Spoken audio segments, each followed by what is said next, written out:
փակցնել տանը մահացած հարազատների լուսանկարները, թե ոչ։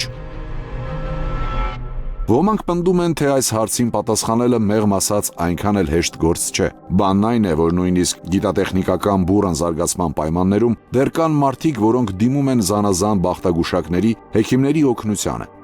որոնք էլ միանշանակ պնդում են, թե մահացած հարազատների լուսանկարները ներծծում են կենդանի ազգականների տան անդամների էներգիան։ Վերջապես վախենալ, թե ոչ հանգուցյալների լուսանկարներից։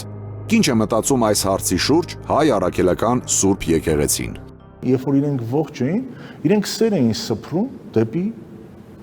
իր ընտանիքը։ Ուրեմն ոնց կարող են իրական մարդիկ սեր սփռեն նկարը բացասական ինչ-որ մի բան փոխանցի։ Դա այդ սնոտիա պաշտության, սնահավատության նշաններից, դրսևորումներից մեկն է, որոնք մենք մեր կյանքից պիտի հեռացնենք։ Մենք ոնց կարող ենք մեր ծնողի նկարը մեր տնից դուրս հանել։ Ինչի համար։ Պատճառը ո՞րն է։ Իմաստը ո՞րն է, դրա մեջ իմաստ չկա։ Նկարը ոչ մի բան չի կարող